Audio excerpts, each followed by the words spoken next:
It's probably your fault that your players are not interested in their own quests.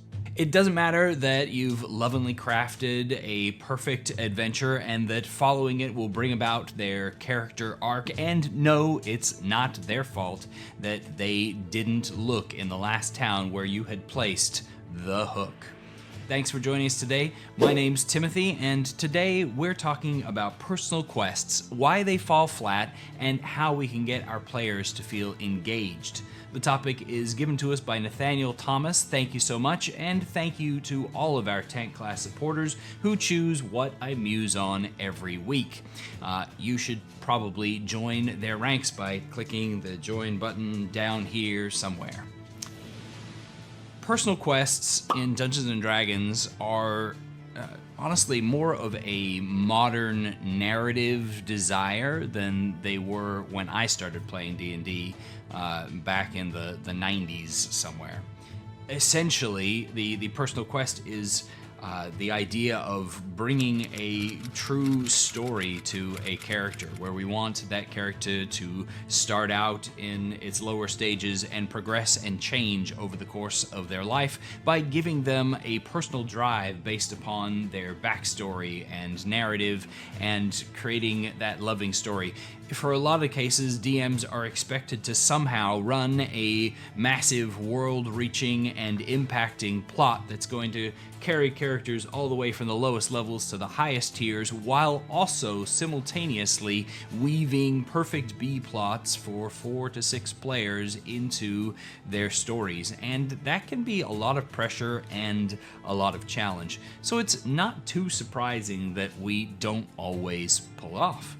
But that all being said, side quests, especially when we can help our players to focus in on them and have that feeling that they matter in the world and that their story is as important as this overarching plot, really draw our players in. So it's not just that we're adding it in for no good reason. Instead, it's really a way for us to improve our games. And so we want to make sure that they're in the game. But they do fall flat sometimes. Why? When you would think that with a player having their own personal quest, their backstory that they lovingly created for you, that they would be constantly interested in their backstory and that they would never really just set it aside. It would be the thing that was most important to them. But the fact of the matter is that our games just take place over such a long period of time with these large breaks in between every week or bi-week or monthly or canceled session that it's pretty easy for our players to forget that their backstory even exists, let alone to remember that they have this specific thing that they're supposed to be looking for, researching, or developing. On top of that, we as DMs like to think that our hints are perfectly placed so that our players are going to be able to pick up on what we're trying to say and will learn all of the information that they need in order to progress their stories, but we don't take into account the fact that our hints are probably about as obscure as they come when passed through the minds of another person. We don't hint nearly strong enough. And so it's pretty easy with the focus upon the main story, with the long period of time in between games sometimes, and with us laying really, really terrible hints that just don't quite reach our players' ears for these quests to get forgotten and fall to the wayside and become a footnote somewhere in our games. And yet we want players to be engaged. So there's a couple of things that we can do that, in my experience, increase the engagement of the players into their side stories and help them to be more engaged at the table with those. First is to be willing to let them forget. It's important that we don't try to force this stuff down our players' throats, but also that we realize that with as many characters as you have at the table and with the main story as well, it's entirely possible that your player's story won't get resolved or even advanced in every single session that you run. If you can do so because the circumstances allow, then awesome. But don't be afraid to let your player have their story go fallow for a little while until it's actually time to ramp the story back up and dive them into the deep end. The second is to use our recaps wisely when it comes to the stories of our characters. Using the grab and invite method can be really helpful to focus your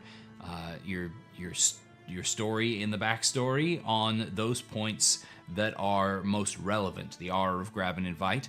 You want to make sure that if there's going to be an opportunity for your PCs to move forward their own stories and the like, that in your recap you're mentioning that story to them. You are the one giving them the reminder that this might be an important moment to start focusing in. You're bringing it back into their mindset. Not only does that help you to keep it in mind while you're focused on the session, but it helps them to recall the story that might have been taking a back seat for a little while. Third, you need to hint harder than you are. Probably don't hint, but instead just make stuff happen, bring stuff out, put it in place. If you've got a piece of information that you want to give to the player that's going to help them advance their story, break it down into chunks and at least give them part of it with no gating or any kind of real effort. Let them stumble upon something that's going to give them a piece of the information. And if you want to keep the rest of it a little bit tucked away, then let that first piece draw them into the rest of the story. But don't lay out some vague hint that you're expecting them to seize upon because they're paying riveted attention. They're probably busy throwing popcorn at the guy beside them, and the pizza guy might have just arrived. So you never know exactly when it's going to land. You want to make sure that the hints that you're delivering are delivered like I asked my wife to deliver hints to me, with a frying pan. Fourth, I would say that it's important that when you are developing side quests for your players, that you follow the interests of your players. So if you have a player who is very interested in their side story and is actively attempting to investigate and learn about what is going on in their story, then narratively or not, whether it fits the story that you have perfectly or not, find a way to reward that behavior. Make sure that when they go to the local wise woman and they show the crystal that awakened them from a deep sleep and that is supposed to lead them to their story, which I can't divulge because my granddaughter watches this show, make sure that when they go to that wise woman, she has some information. It doesn't have to be everything, but something that will point her a little bit forward, something that will reward her interest. Make sure that your players don't just go to this thing, start showing their interest, and end up feeling like it was a complete waste of their time. The more often you do not reward them for that behavior, the less likely they are to continue it, even when you hint as firmly as you possibly can.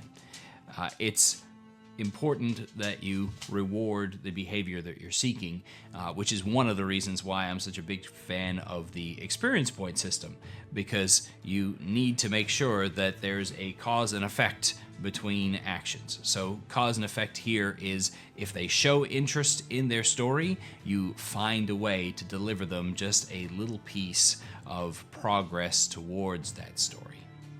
When it comes to personal quests, the fifth and final point that I'll throw out there, and this one is one that I think that Nathaniel was focused in on because he told me a little bit about the plot that he had, and that is to remember that just like every plot in your campaign, it's incredibly important that you don't allow it to become too precious to you that you're not willing to abandon it in favor of the story that people are actually enjoying. So don't be afraid to just completely scrap a side quest if your players aren't interested in it. If they decide that this is not something they're looking to do, that's okay. And you need to realize that just because they wrote something when they created their character and they said that they are interested in it, doesn't mean that that's actually something that they're going to be interested in. People tend to suck at figuring out exactly what they are excited by. And so predicting for them is a challenge. If you can't make it interesting enough to where they dive into it and are excited to continue and start bugging you when you're putting the hints in there, when you're reminding them with grab and invite, then realize that this story is probably not actually one that they are terribly interested in telling. And instead, try figuring out a new story, some different way that things could go forward, and just put that in play instead, and whatever lands, what people are interested in, run that.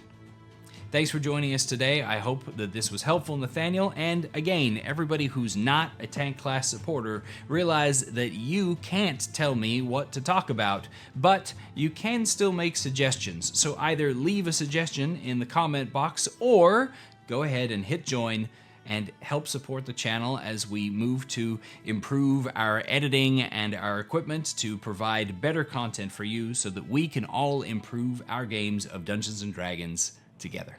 Thanks for watching. Happy adventuring.